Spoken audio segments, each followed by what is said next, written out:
Herkese merhaba. Bugün videomuzun 3. bölümü, ayıcığımızın kolunu ve bacağını öreceğiz. Örme işi bu videoda bitiyor. Bir sonraki videoda da 4. bölümde de dikim işini yapıp bitireceğiz. Şimdi dilerseniz koldan başlayalım. Ben ipimi, tığımı hazırladım. Siz de hazırsanız hemen örmeye başlayalım. Sihirli halka yaparak başlıyoruz. Sabitliyorum ve içine 6 tane sık iğne dolduruyoruz. 3 4 5 ve 6 halkayı kapatıyorum. İkinci sırada hepsine çift batarak 12 sık iğne öreceğiz. 2 3 4 5 6 7 8 9 10 11 ve 12. Evet, ikinci sıramızı da ördük. Dilerseniz işaretleyici koyabilirsiniz sıra başına şaşırmamak için. Üçüncü sıramızda bir tek bir çift örüp 18 tane sık iğne elde edeceğiz. Bir tek bir çift, bir tek bir tane çift. Size ufak bir püf noktası da göstereceğim. Yani püf noktası değil de ben o şekilde sayarak yaptığımda çok rahat örüyorum. Hani sizin için belki de benim gibi kolaylık olur. Şimdi 3. sıramızı ördük ve 18 tane sık iğnemiz var. Şimdi 4. sıramızda 2 tek bir çift yapacağız. Şimdi şöyle söyleyeyim. 6 sık iğne çift batıyoruz. İkinci sırada 12 sık iğne oluyor değil mi? 3. sıramızda bir tek bir çift ördük diyelim. Şimdi bir tek bir çift nedir? Toplamda 3 ilmek yapıyor değil mi? Saydığımızda. Ben örerken şimdi 2 tek bir çift öreceğiz mesela. 2 tek bir çift 4 rakamı, 4'ün katları. 6 kere tekrar yaptığımıza göre her bir sırada 24 tane sık iğne yapar. Ben şu şekilde sayarak örüyorum. Şimdi 2 tek öreceğim ya. 1 2 üçüncüsüne çift batacağım. 3 4 5 6 2 tek ördüm. Çiftimi batıyorum. 7 8 24 sayısına ulaşana kadar bu şekilde 9 10 çiftimi batıyorum. 11 12 13 14 çiftimi batacağım. 15 16 4 ve katları olarak 24 sık iğneyi bu şekilde sayıyorum. 17 18 çiftimi batıyorum. 19 20 21 22 23 çiftimi batıyorum buraya. 24. Bu şekilde örmek bana çok kolay geliyor. Mesela şimdi bu sırada 5. sıramızda 3 tek bir çift öreceğiz. 3 tek bir çift 5. 6 tekrardan 30 sık iğne yapar. Ne yapıyorum? 1 2 3 tekimi ördüm. Çiftimi batacağım buraya. 4 5 devam ediyorum. 6 7 8 9 çifti batıyorum. 10. Bu şekilde sayarak örmek bana kolay geliyor. Belki dedim size de kolay gelir. Ufak bir bilgi olarak vereyim dedim. Evet, 3 tek bir çift örüp 30 sık iğne elde ediyoruz.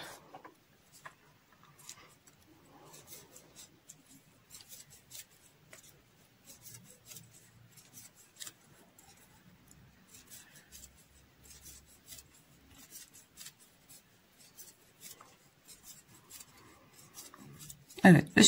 sıramızda ördük ve 30 tane sık iğnemiz var. Şimdi 6. sıra dahil, 11. sıra dahil toplamda 6 sıra 30 sık iğnemizi örüp gelelim. Arkadaşlar 6 sıra 30 tane sık iğneyi ördük. Şimdi 12. sıramızda eksiltmelere başlıyoruz. 3 tane sık iğne örüp bir tane eksilteceğiz.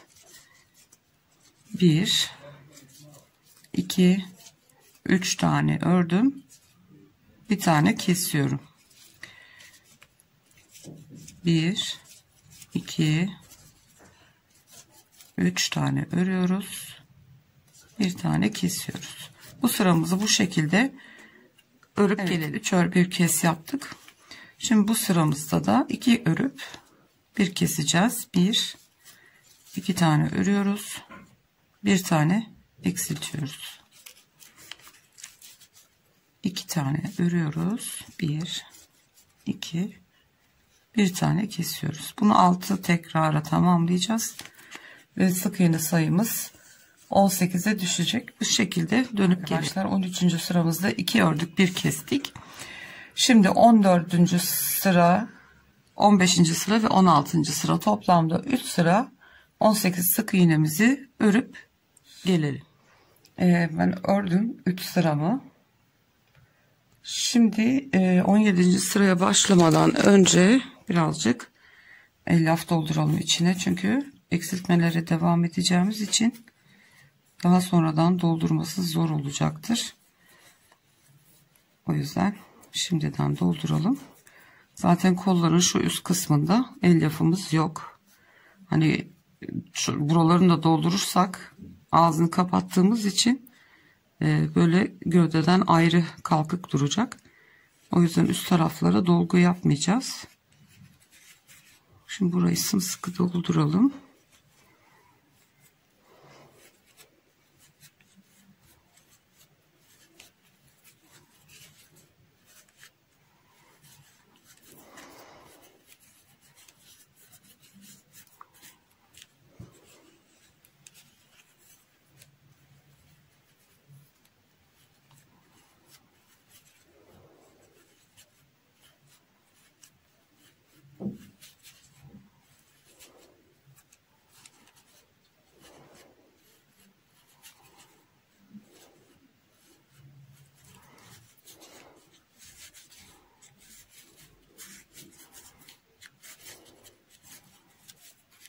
Birazcık daha alır.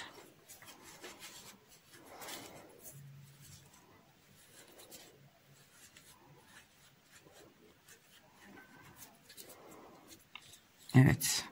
Gördüğünüz gibi gayet güzel oldu. Hatta ben birazcık daha doldurayım. Açgözlülük yapayım. Sevmiyorum öyle çok boş olduğu zaman, yumuşacık yumuşacık. Şöyle güzel dolgun dolgun dursun. Evet, şimdi 17. sıramıza başlayabiliriz. Kesmeye devam ediyoruz. 16 tane örüp bir tane keseceğiz. Şimdi kesmeleri şöyle yaptım ben. Burası arkası. Bir tane arkaya denk getiriyoruz bir sırada. Öbür sırada yana getireceğiz. Bir sonraki sırada ortada keseceğiz. Yani dağıttım, bir sıra içinde kesmedim. Şimdi 16 tanemizi örelim.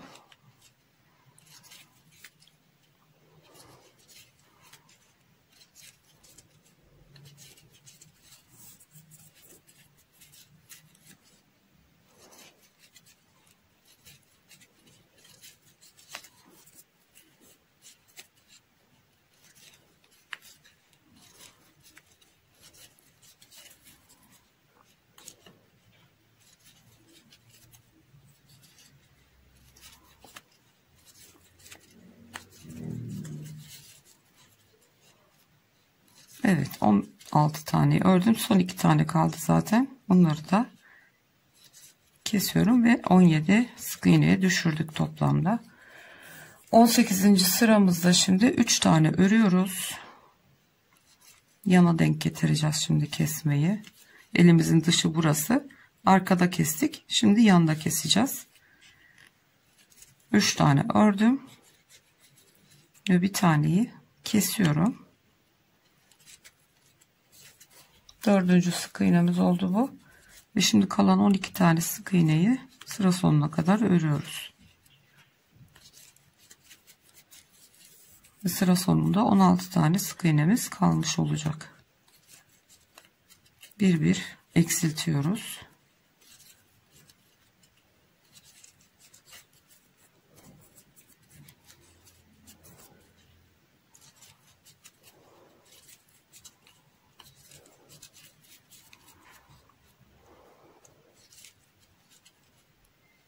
Evet, son sık iğnemi de ördüm ve şu anda 16 tane sık iğnemiz var. Şimdi bundan sonra 7 tane öreceğiz. 7 sık iğne örüyoruz. 1 2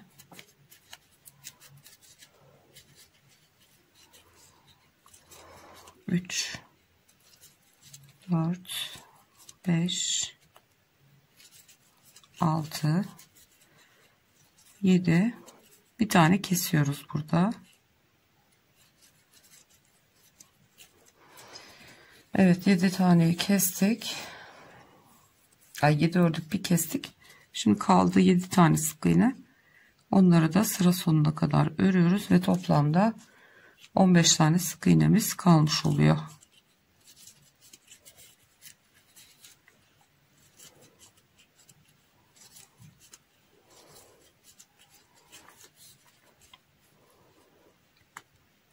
Ve 7. Evet. Şimdi 19. sıramız bitti. 20. sırada 10 tane öreceğiz.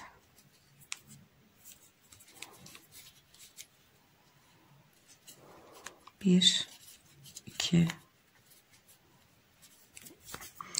parmağımı birazcık ip sırayım. 3, 4, 5, 6, 7, 8,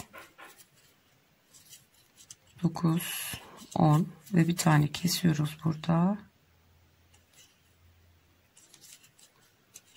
Ve kalan sık iğnelerimizi 3 tane sık iğnemiz var. Onları örüyoruz.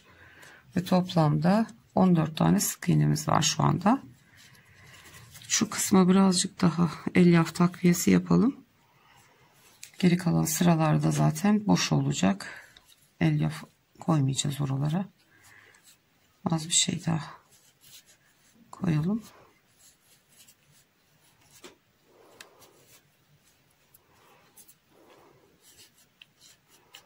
Evet, bu yeterli. Buraları boş kalsın. Evet, şimdi 21. sıramızda 12 tane öreceğiz. 1 2 3 4 5 6 7 8 9 10 11 12 ve arka taraftayız. Buraya bir tane kesme yapıyoruz ve 13 tane sık iğnemiz kaldı.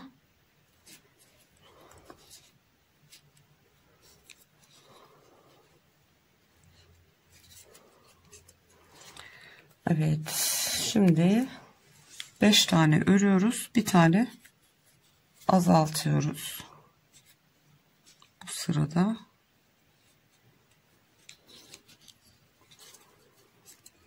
1 2 3 4 5 ve bir tane kesiyoruz.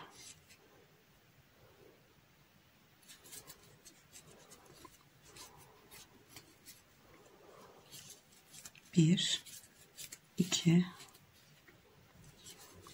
üç, dört, 5 ve bir taneyi kesiyoruz.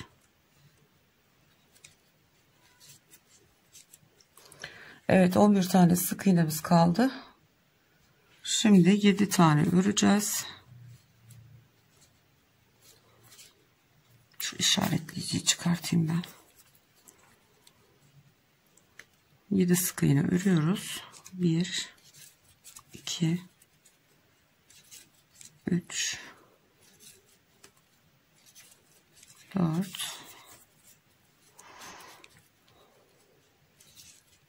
5 6 7, bir tane kesiyoruz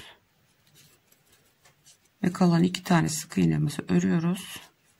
Toplamda 10 tane sık iğnemiz var. Evet ve bitti.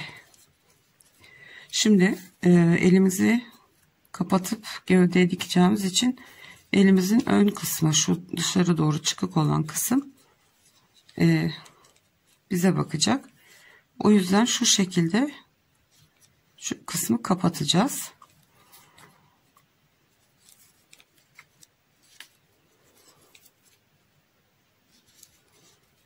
Şimdi şu sık iğnelerden karşılıklı batarak sık iğne örerek kapatıyoruz. 1 2 3 ve 4 sık iğne ile örüp kapattık. İpimizi birazcık uzun bırakarak keseceğiz. Fazla uzun bırakmanıza gerek yok. Zaten dikeceğimiz miktar çok az. Evet, kollarımız bitti. Ben birini örmüştüm zaten. Şimdi isterseniz ayağımızı da örelim. Örme işimiz bitsin.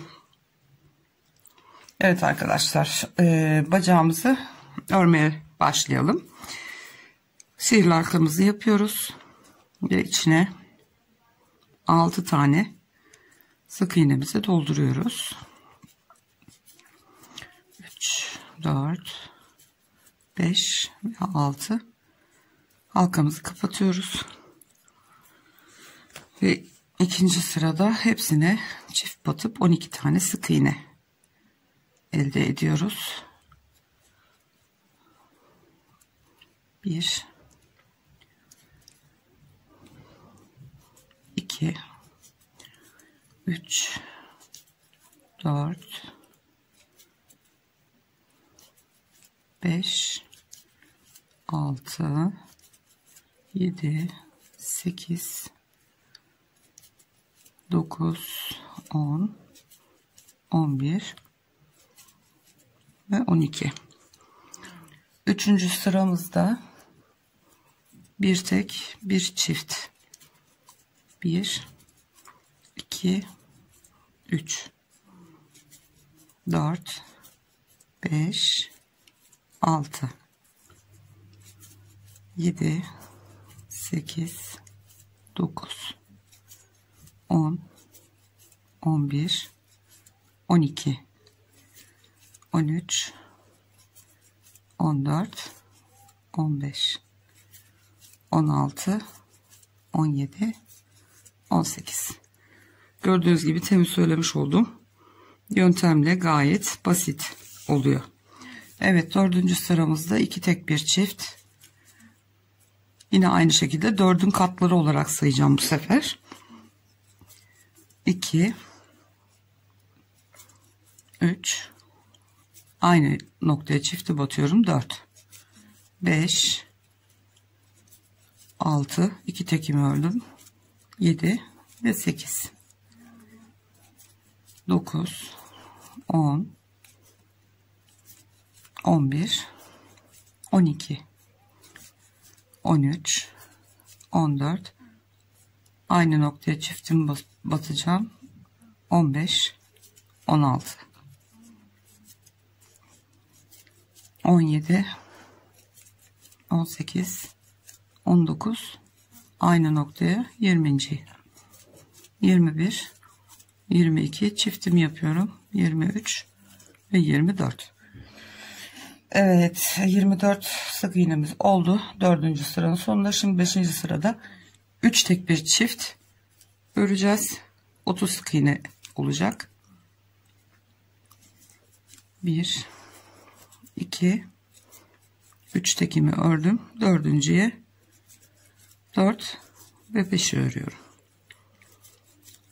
6 7 8, çiftimi yapacağım şimdi. 9 ve 10. 11, 12, 13, 14 ve 15. 16, 17, 18 ve 19, 20. Çok kolay. 21, 22, 23, 24 ve 25. 26, 27, 28 ve 20, 30, 29, 30. Evet, şimdi bu sıramızda 6. sıramızda 4 tek bir çift örüp 42'ye çıkacağız. Pardon, 36'ya çıkacağız. 1 2 3 4 tek 5 ve 6. Bu şekilde 4 tek bir çift örüp bu sıramızı bitiriyoruz. Sıramızda 36 tane sık iğnemiz oldu. Şimdi 7. sıramızda 5 tek bir çift örüp 42 sık iğne yapacağız. 1 2 3 4 5 tane tek, 6 ve 7 çifti. Bu şekilde 5 tek bir çift örerek 42 tane sık iğnemizi tamamlıyoruz. Sıramızda bitirdik. 42 tane sık iğnemiz var. Şimdi 8 9 10 11 4 sıra artırma eksiltme yapmadan 4 sıra öreceğiz. Ondan sonra da yavaş yavaş eksiltmelere geçeceğiz. Evet, 4 sıramı ördüm. 42 sık iğne olarak. Şimdi 12. sıramızda eksiltme yapacağız. 5 tane sık iğne örüyoruz. 2 3 4 ve 5. Bir tane kesiyoruz. 5 sık iğne, bir kesme, 5 sık iğne, bir kesme. Bu sırayı bu şekilde tamamlayıp gelelim. 12. sıramızda 5 tane ördük, bir tane kestik ve 42'den 36 tane sık iğne düşürdük. Şimdi 13. sıramızda farklı kesmelerimiz var. Onu da şöyle yapacağız. Şimdi bir tane sık iğne örüyoruz, bir tane kesiyoruz.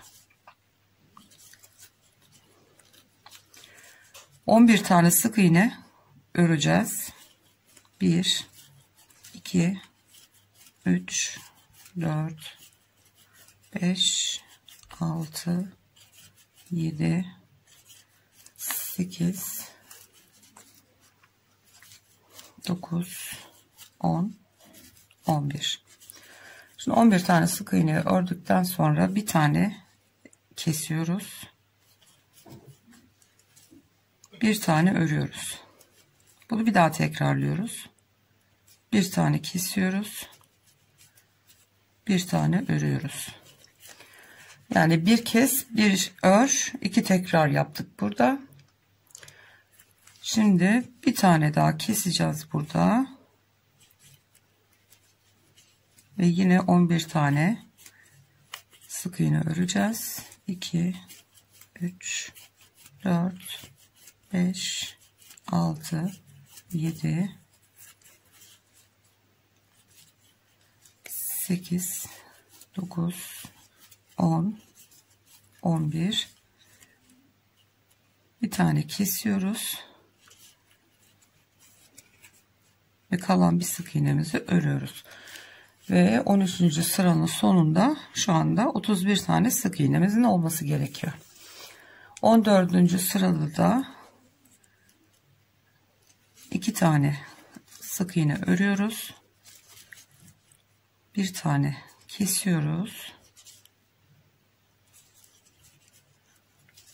6 tane sık iğne örüyoruz. 1 2 3 4 5 6. Şimdi yine bir kez bir ör, 3 kere tekrarlayacağız bunu. Bir tane kesiyoruz, bir tane örüyoruz. Bir tane kesiyoruz. Bir tane örüyoruz. 2 tekrar oldu. Bir kere daha yapıyoruz. Bir tane kesiyoruz ve bir tane örüyoruz. Evet, bir kes bir ör, 3 tekrar yaptık şu kısımda. Şimdi yine bir tane keseceğiz.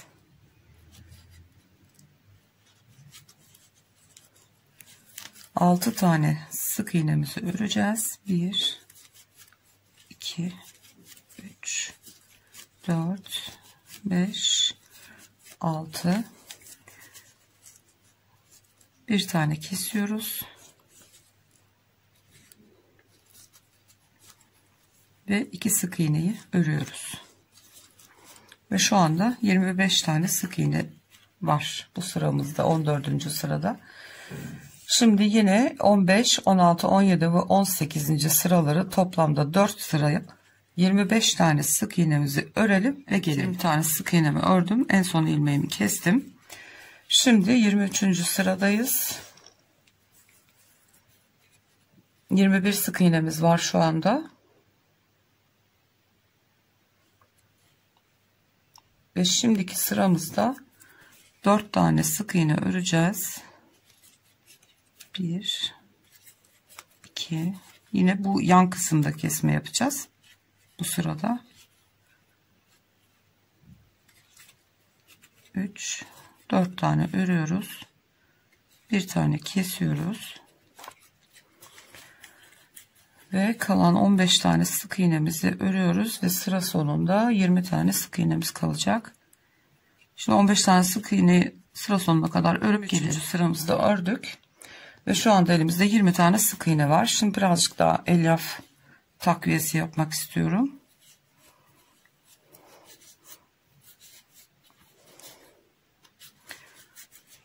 Ördükçe biraz takviye yapmak her zaman en iyisi. Daha uzun bacaklı bir şey olsa doldurulmuyor sonradan. O yüzden böyle 4-5 sırada bir ya da 5-6 sırada bir birazcık doldurmak iyi oluyor.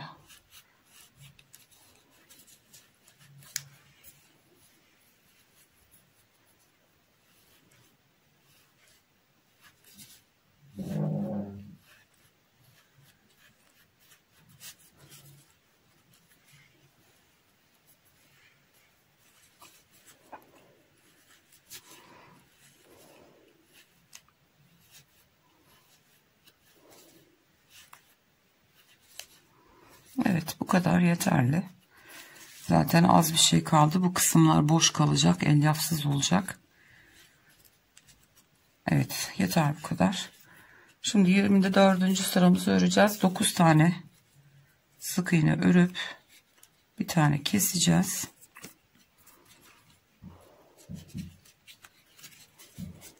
Bir, 2, 3, 4, 5, 6, 7, 8 ve 9. Bu seferki kesmemiz ön tarafa geliyor.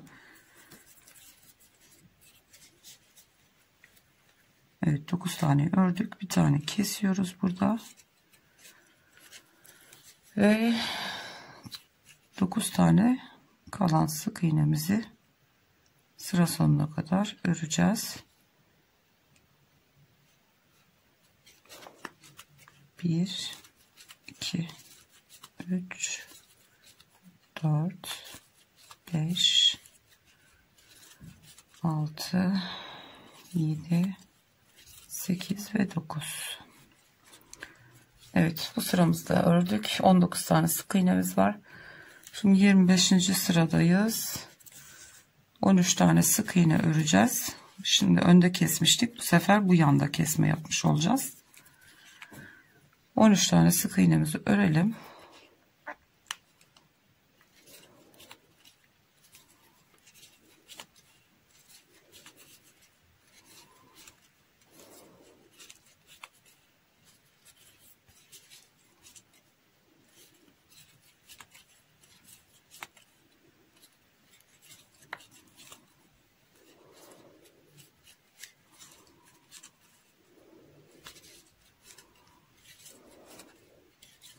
Evet, 13 tane ördüm. Bir tane kesiyorum. Ve 4 tane sık iğne kaldı. Onları örüyoruz.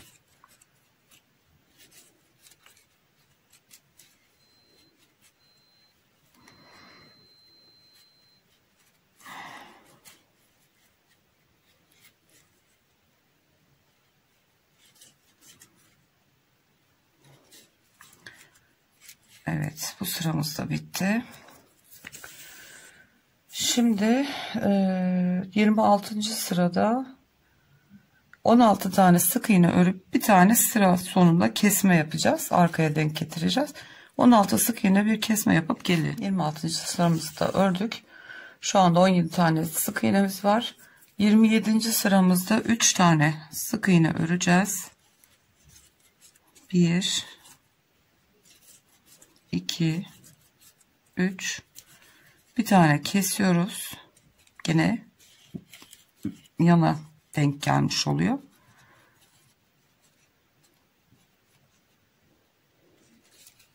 Bir tane kesiyoruz ve kalan 12 tane sık iğneyi sıra sonuna kadar örüyoruz. 2 3 4 5 6 7 8 9 10 11 ve 12. Evet, şu anda 16 tane sık iğnemiz var.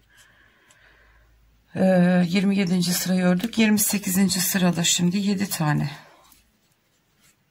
sık iğne örüp bir tane keseceğiz. 2 3 4 5 6 7 tane ördük. Bir tane kesiyoruz. Ve kalan 7 tane sık iğnemizi devam ediyoruz. 1 2 3 4 5 6 7. Evet, 28. sıramız da bitti. 15 tane sık iğnemiz var. Şimdi 10 tane örüp bir tane keseceğiz. Diğer yanda kesmeyi yapacağız bu sefer. 2 3 4 5 6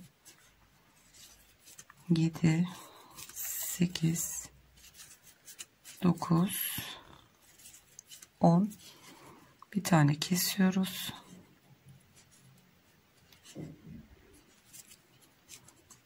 Ve 3 tane sık iğneyi örüyoruz. 2 3. Evet, şu anda 14 tane sık iğnemiz var. 29. sırada 30. sıra ve son sıramızı örüyoruz. 5 tane ör bir kes, 2 tekrar yapacağız. 2 ilmek daha azaltıp 12 sık iğneyi düşüreceğiz. 2 kere 5 ör bir kes yapacağız. 2 3 4 ve 5. Bir tane kesiyoruz.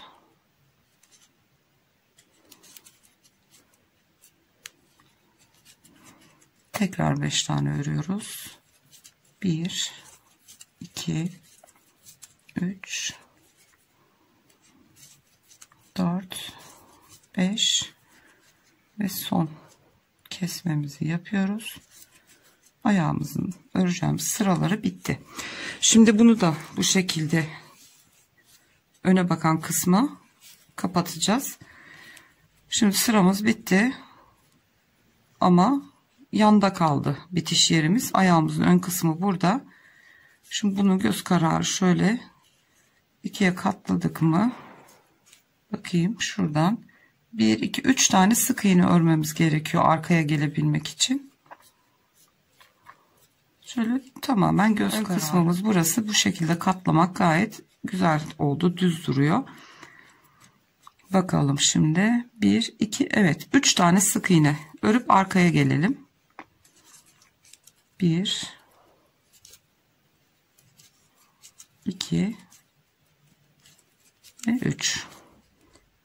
Oh, ilmeği tutturmuşum. Şimdi ikiye katlıyoruz gene bunu güzel.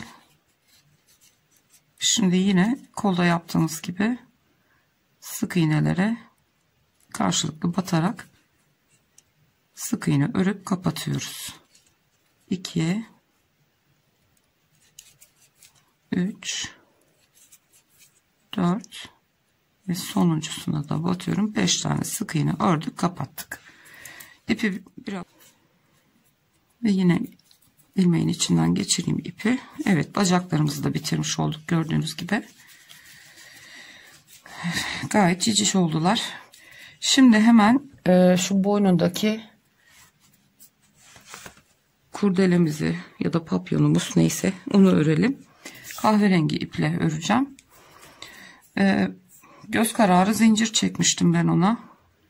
Buna da aynı şekilde sıkaladım. 3, 4, 5, 6, 7, 8, 9, 10, 11, 12, 13, 14, 15, 19, 20, 21, 22, 23, 24 tane çeksek yeter. İkinci zincirden itibaren hepsine birer tane sık iğne örüp geleyim. Siz de örün. Zaten 4 sıra falan örmüştüm galiba. Şu şekilde bütün zincirlerin hepsine birer tane sık iğne örüp gelelim. Evet, sıra sonuna geldim. Şimdi bir zincir çekip dönüyorum. Ve bu şekilde batmıyoruz. Sık iğnenin arkasındaki tek kanadı alıyoruz. Şu şekilde arka dalını alarak öreceğiz. Şöyle kabartılı bir görüntü olsun diye.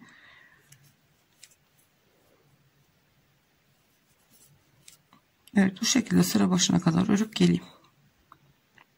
Evet, ördük. 2 sıra oldu. Bir tane daha zincir çekip dönüyoruz.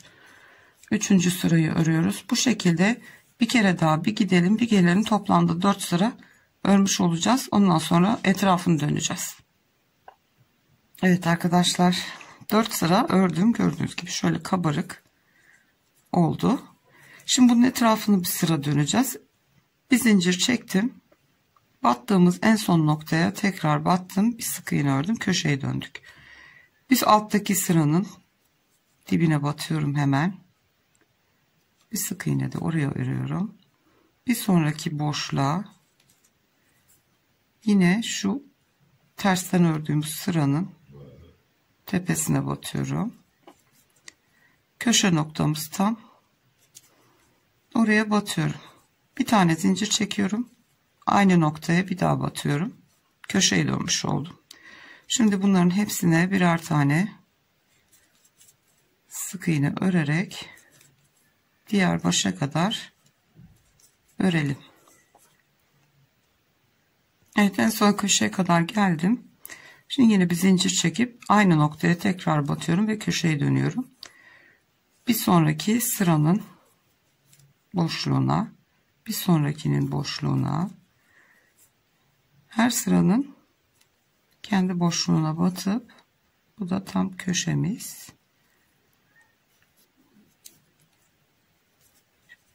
Yine bir tane zincir çekip aynı noktaya tekrar batıp köşeye dönüyorum ve başladığımız köşeye kadar sık iğnemizi örüp bitirelim. Evet, başladığım köşeye geldim. Bir tane zincir çekip ilk sık iğnenin tepesine batıp kapatıyorum ve kesiyorum ipliğimi ve bunu şuraya arkada sık iğnelerin ilmeklerinden saklıyorum. Yeterli bu kadar. İpimizi keselim. Şimdi yaklaşık şöyle bir 20-25 santim kadar bir zincir çekelim. Onu göstermeme gerek yok. Zinciri çekip geliyorum ben. Çektim. Bu kadar yeterli. İpi kesiyorum.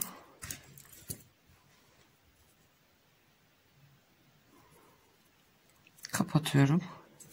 Yaklaşık bir 30 santim falan oldu.